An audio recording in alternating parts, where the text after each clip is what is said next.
श्री वासुदेवानंद सरस्वती रचित श्री दत्त महात्म्य अध्याय 3. मागील अध्यायामध्ये आपण पाहिलं की मांडव्य ऋषी कौशिकास शाप देतात. कौशिक पत्नी सूर्याला शाप देते. परिणामी सूर्य उगवत नाही, सृष्टीचक्र कोलमडू लागतं. तेव्हा सर्व देव माता अनसूयेकडे येतात आणि कौशिक पत्नीचं मतपरिवर्तन करावं अशी विनंती करतात. ठरल्याप्रमाणे सर्वजण तिच्याकडे जातात. आता त्या पुढील कथा अध्यायाला सुरुवात करूया. श्री गणेशाय नमः. वेदधर्म दीपकास म्हणाले, शिष्या ऐक. सतीचा प्रश्न ऐकून अनसूयेने एकदा देवांकडे पाहिले आणि ती सतीला म्हणाली, हे देव तुझ्याकडे आले आहेत. सूर्योदय व्हावा असा यांचा हेतू आहे, म्हणून तशी विनंती ते तुला करीत आहेत आणि माझ्याही मनात तेच आहे. सूर्य दिसला नाही तर कालगती थांबेल. कालगती थांबली की यज्ञादी कर्म बंद पडतील. कर्मांचा उच्छेद झाला की सर्व लोकांचा नाश होईल. त्याला वेळ लागणार नाही. तेव्हा हे साध्वी असा अनर्थ कशाला करावा? व्यर्थ आग्रह धरू नको. परार्थ देहही गेला तरी हरकत नाही. त्यावरती सती म्हणाली, अनसूये ऐक, तू मला काय विवेक सांगतेस? यामुळे मजवर महादुःख ओढवेल आणि फार मला शोक करावा लागेल. मांडव्याचा शाप मोठा दारुण आहे. माझा पती हा माझा प्राण आहे. सूर्योदय होताच तो मरण पावेल हे फार कठीण आहे. तुला माहीत नाही का? त्यावरती माता अनसूया म्हणाली, अगं तू खंती करू नको.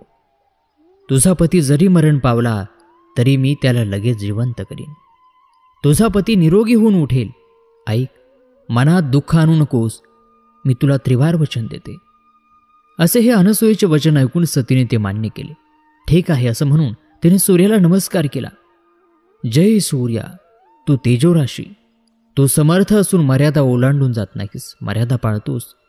विश्वाचा करता असून तू माझे वचन पाळलेस. मी माझी वाक्य परत घेते. तू आता लवकर उदयास ये. तिने असे म्हणताच सूर्य लगेच उगवला. जिच्या वचनाने जो लपून राहिला तोच सूर्य तिच्या वचनाने पुन्हा उदयास आला. त्याने त्रिभुवनाला सुखी केले. दीर्घकाळ प्रवास करून आपला पती घरी परत आल्यावर पत्नी ज्याप्रमाणे प्रसन्न होते त्याप्रमाणे कमलिनी प्रसन्न झाली.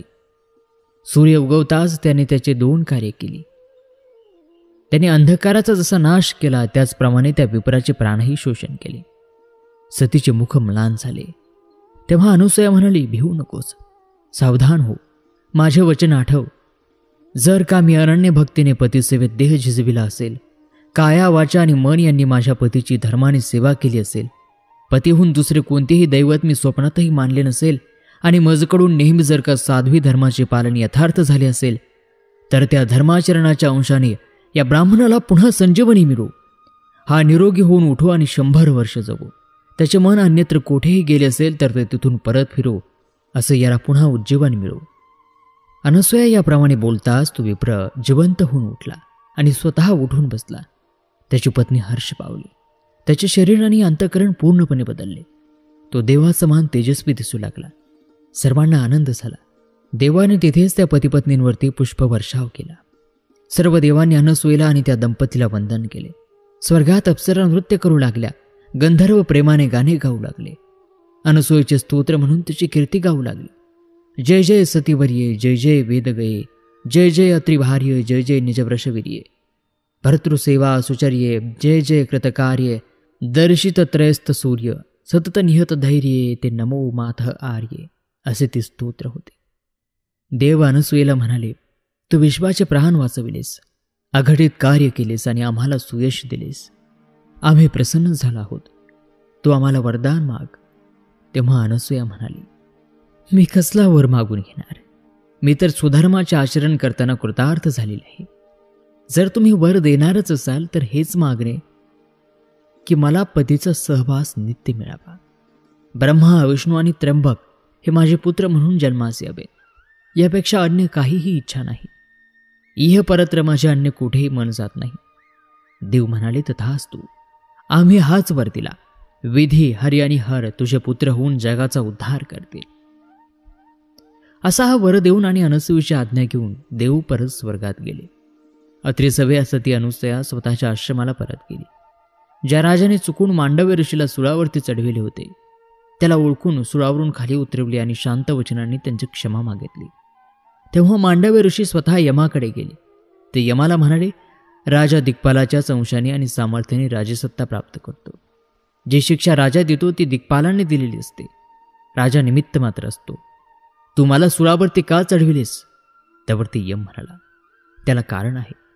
तुम्ही लहान वयाचे कुमार असताना एका काट्याने पक्षाला टोचले होते. त्या पापाचे फल म्हणून तुम्हाला अटळ असे शूलारोहण प्राप्त झाले. तेव्हा मांडव्य म्हणाले, हा तर तुझा अविवेक झाला. जर लहान अज्ञ मुलगा काही वाईट कर्म करेल तर त्याचे पाप त्याच्या पित्याला लागले पाहिजे. धर्मा हा तर तुझा अधर्मच झाला. तू दासींच्या पोटी जन्म घेशील असा मी तुला शाप देतो. मग पुढे यमाने विदुराचा जन्म घेतला. त्या काळापुरता यमाचा अधिकार अर्यमन याने चालविला. असो, हे दीपक आता पुढे ऐक. ब्रह्मा, विष्णू आणि शिव यांनी देवांचे वरदान मान्य करून अनसूयेच्या ठिकाणी गर्भरूपाने राहिले. ज्याच्या स्मरणाने संसाराचे पाश तुटतात त्याला कसला गर्भवास. पण ते अजन्म असूनही या लोकात भक्तांच्या अधीन आपण कसे आहोत ते लीला दाखवितात. अनसूयेला गरोदरपणीची डोहाळी लागली. ती उत्तम ज्ञानाच्या गोष्टी बोलू लागली. अशा प्रकारे 9 महिने पूर्ण झाले. अत्रि ऋषींनी गर्भोचित संस्कार केले. मार्गशीर्ष पौर्णिमेला बुधवारी प्रदोष समयाला मृग नक्षत्र असताना शुभ दिवशी अनसूयेला पुत्र प्राप्त झाला. अत्रि ऋषींनी येऊन पुत्रमुख अवलोकन केले. तेव्हा त्याला ब्रह्मा, विष्णू आणि महेश या त्रयमूर्तीचे बालकाच्या ठिकाणी दर्शन झाले. त्या मूर्तीच्या खालच्या 2 हातात माला आणि कमंडलू होते. मधील 2 हातात डमरू आणि त्रिशूल होते. वरच्या हातात शंख आणि चक्र होते. तो त्रिमूर्ती रूप भक्त कैवारी तेथे त्याला दिसला. त्याने काशाय वस्त्र परिधान केलेले होते. अंगावरती विभूती लेपन केलेले होते. मस्तके जटामुकुट होता. ती वात्सल्य रसाने परिपूर्ण अशी मूर्ती तो पाहत होता. ते दिव्य रूप पाहून त्यांनी दोन्ही हात जोडले. अनसूया आणि अत्रि या दोघांनी त्या मूर्तीला वंदन केले आणि भावना भरलेल्या मनाने त्यांची स्तुती केली. हे अजा, हे अव्यया, हे निर्विकारा, तू जगाचे कारण आहेस, जगाचा आधार आहेस. तूच सत्य, असंग आणि उदासीन आहे, असे म्हणून दोघांनी त्यांच्या चरणांना वंदन केले. त्यावेळी तो वनमाली म्हणाला, तुम्ही ऋषपर्वतावर तप केले होते. त्यावेळी मी त्रय स्वरूपात तुम्हाला दर्शन दिले होते. तुम्ही मला विचारले, आम्ही एकाचे ध्यान केले असता 3 कोण आलात? तेव्हा मी तुम्हाला म्हटले, आम्ही 3 एकरूपच आहोत. पुढे आम्ही अतिथीहून ज्याप्रमाणे भिक्षादान मागितले तेव्हा अनसूयेने नग्न होऊन त्याप्रमाणे आम्हाला भोजनदान दिले. त्यावेळी आम्ही तिच्यासमोर 3 बालके झालो. आमच्या 3 शक्ती तिथे आल्या आणि त्यांनी प्रार्थना करून अनसूयेपाशी आम्हाला परत देण्यासाठी विनवणी केली. तेव्हा हा पाळणा शून्य होऊ नये अशी अनसूयेने इच्छा प्रकट केली आणि वरदान मागितले. आम्ही तसाच वर तिला दिला आणि आपापल्या शक्तींसह प्रयाण केले. देवसमुदाय आमचे भक्त आहेत. त्यांनी तुम्हाला वरदान दिले आहे. ते सर्व सत्य करण्यासाठी, पूर्वीच्या वरदानाची आठवण राहण्यास आणि भक्तीचा महिमा लोकात वाढावा यासाठी आम्ही दिव्य रूप प्रकट केले आहे. तुमचा भक्तिभाव पाहून मी माझे स्वतःचे दान तुम्हाला दिले आहे. मी तुमच्या स्वाधीन राहीन असे मी तुम्हाला त्रिवार वचन देतो. असे म्हणून तो विश्वाचे नाटक चालविणारा घननील विष्णू 3 बालकांच्या रूपात अत्रि आणि अनसूया यांच्या समोर आविर्भूत झाला. मग अत्रींनी स्नान केले, जातकर्म केले. त्यावेळी तेथे अनेक मुनिजन जमले होते. त्यांनी त्रैमूर्तीचा जय जयकार केला. देवगणांनी पुष्पवर्षाव केला. शीतल सुखकर पवन वाहू लागला. जगात सर्वत्र आनंदी आनंद झाला. कारण परात्पर परमात्मा तेथे अवतरला होता. निष्फळ असणाऱ्या वृक्षांना फळं आली. वंध्या स्त्रिया पुत्रवती झाल्या. दुष्काळ दूर पळून गेला. कारण आदिपुरुष पृथ्वीवरती अवतरला होता. धन्य ती पतिव्रता अनसूया. ती ब्रह्मदेव, विष्णू आणि भगवान शंकर यांची माता झाली. तिचे स्तनपान करून त्या 3ही देवांना तृप्ती लाभली. जेव्हा अजन्मात जन्माला आल्यानंतर 12वा दिवस उगवला तेव्हा बालकांचे नामकरण करून अत्रीने त्यांना अन्वर्थक नामे दिली. ज्याने आत्मदान केले त्याला दत्त हे नाव दिले. सर्वांना आल्हाद देतो म्हणून ब्रह्मदेवाला चंद्र हे नाव दिले. रुद्राला दुर्वास नाव दिले. आणि नंतर अनसूयेने आनंदाने पाळणा बांधून ती स्वच्छंदाने बाळाला निजवून अंगाई गीत गाऊ लागली. जे सृजन, पालन आणि संहार करतात त्या भगवंतांना ती सती अनसूया पाळण्यात निजवून स्वतःच्या हातांनी त्या पाळण्याला वारंवार झोके देऊ लागली. पहा भक्तीचे केवढे सामर्थ्य असते.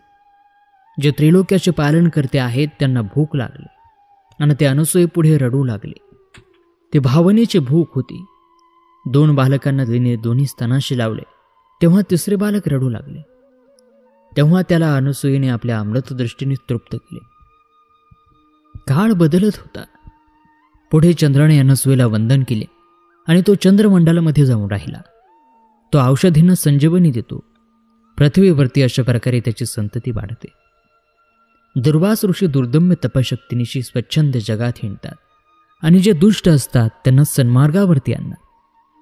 अशा प्रकारे दोघे पुत्र निघून जाताच अनसूयेचे चित्त दुःखी झाले. तेव्हा श्री दत्त तिच्या समोर प्रगट होऊन म्हणाले, माते, पूर्वीचं वृत्तांत आठव बरे. जेव्हा तिला पूर्वव्रत आठवले तेव्हा ती समोर त्रिमूर्तिरूप दत्तांना पाहून आणि तेच विश्वरूप झालेले पाहून चकित झाली. तेवढ्यात दत्तांनी बालरूप घेतले आणि आपल्या योगमायेचा प्रभाव पाडून अनसूयेला मोहित केले. तो तिच्या अंगावरती पहुडला, स्तन्यप्राशन करू लागला. त्यांच्या सर्व कामना पूर्ण झालेल्या असूनही त्याने योगमायेने बालभाव धरून कौतुकाने क्रीडा केली. तो बोबडे बोल बोलून गोड गोड लीला करू लागला. जो परमेश्वर मुक्या माणसाला बोलायला लावतो त्याचीच ही लीला होती. जो पंगू माणसाला चालायला लावतो तोच परमेश्वर बालभावात लीलेने रांगताना चालताना अडखळत होता. जो विश्वाचा आधार आहे तो अनसूयेच्या गळ्यात वारंवार मिठी मारीत हसत होता. अशा तऱ्हेने तो पुत्र नाना तऱ्हेचे खेळ करी आणि इतर मुनींचे बालक जमवून त्यांच्यासह तसेच खेळ करून आईला दाखवे. अनसूया त्याला भोजनासाठी बोलवी तेव्हा खेळात गुंतून तो येतच नसे. अनसूया त्याला धरायला येई तेव्हा तो दूर धावत जात असे. ज्या दत्ताच्या ठाई ब्रह्मांड सामावली आहेत त्याला आई कडेवर घेई, त्याला स्नान घाली आणि आश्रमात जरा खाली सोडला की अंगाला तो माती माखून घेई. नाना लीला दाखवून तो मातापित्यांना आनंद देत होता. जो असंग आणि एकटा आहे तो लोकांना आपण भक्ताचे किती अंकित आहोत तेच जणू दाखवत होता. त्या भगवंताला जेव्हा 8 वर्ष झाली तेव्हा पित्याने त्याची मुंज केली आणि त्याला विद्याबोध दिला.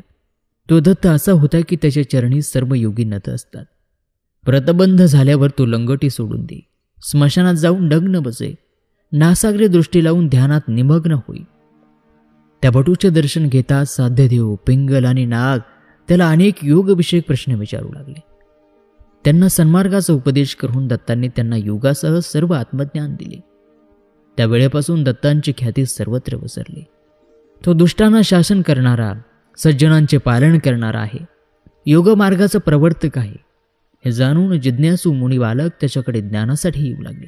त्यावेळी तो विश्वचालक परमेश्वर काय करे त्यांची परीक्षा घेण्यासाठी त्यांच्या देखत तो पाण्यात खोल बुडी मारी. तेव्हा ती सर्व मंडळी घाबरून पळून जात. पण हा खेळ आहे हे ओळखणारी काही मुले तेथे टिकून राहिली. तेव्हा त्यांच्या धैर्याची कुसडी घेण्यासाठी श्री दत्त काय करीत असे पहा. भलताच खेळ तो सुरू करी. एक नग्न स्त्री बरोबर घेऊन दत्त नदी तीरावर येऊन स्वतः नग्न होऊन तिच्याबरोबर खेळ खेळू लागले. जी आदी माया त्या परमेश्वराची निजशक्ती होती आणि स्वतःच जिचा विषय होता ती त्याच्या मांड्यावरती बसून वाद्य वाजवून आणि गाऊन त्यांचे मनोरंजन करीत असे. तिला पेय देऊन तो तिचे उष्टे पेय पीत असे. तिला आपण चरवण केलेला घास देत असे. ते पाहून सर्व बालकं पळून जात. जे तेजस्वी लोक असतात त्यांना कोणत्याही कर्माचा दोष लागत नसतो हे ओळखून जे उरले ते योग्य आहेत असे पाहून त्यांना ते विशेष योगाचे ज्ञान दिले. ईश्वर अशा प्रकारे साहस आणि धर्माच्या विरुद्ध वर्तन करून दाखवित होता. अग्निप्रमाणे त्याला सतत निर्दोषत्व होते. ऐश्वर्य आणि सामर्थ्य नसताना जो मूर्ख एवढ्याच कृत्याचे अनुकरण करतो तो विलंब न लागता नष्ट होतो. कर्माची गती फार दारुण होते. शंकर सामान्य धर्मांच्या विपरीत वागतो. तोच गुण घेऊन जर लोक वागतील तर. शंकराने कालकूट पेश जिरविले पण पामर माणूस त्याला जरी शिवला तरी मरेल. स्वतः ईश्वर आणि त्रिगुणातीत योगी यांचे स्थान वेदांच्याही पलीकडे आहे. धर्म आणि अधर्म यांच्या पलीकडेच आहे. वायू जसा निर्दोष राहतो तसे ते निर्दोषच राहतात. त्यांच्याप्रमाणे आपण आचरण करू नये. त्यांनी जो उपदेश दिलेला असतो तो मात्र पाळावा. दोन्हींपैकी जे योग्य असेल, धर्माला धरून असेल तेच आपण आचरणात आणावे. त्या श्रुतीअतीत महान योग्यांनी जी सत्कर्म केलेली असतील तीच आचरावीत अशी वेदांची शिकवण आहे. त्यांच्याबरोबरही सूर्यही येत नाही आणि मग वीर्यहीन बिचारा मानव त्यांच्या बरोबरी कसा काय करू शकेल. अहो, देहाने ज्ञानी आणि अज्ञानी सारखा दिसला तरी त्याची तुलना होऊ शकते का. हे चतुर लोकांनी जाणायला हवं. कुतर्क करीत बसेल तो मूर्खच हो. असो, श्री गुरु दत्तात्रेयांची विचित्र वागणी पाहूनही कार्तवीर्य अर्जुन त्यांच्याजवळ टेकला आणि म्हणून त्याला खऱ्या योगाचे ज्ञान लाभले. आणि श्रोतो, याचबरोबर श्री दत्त महात्म्य ग्रंथातील हा 3रा अध्याय या ठिकाणी समाप्त होत आहे. पुढील अध्यायामध्ये काही व्रतांविषयीची कथा आणि माहिती आहे, तेव्हा तो पुढील 4था अध्याय पाहायला विसरू नका आपल्या स्मिड फॉर मराठीवरती.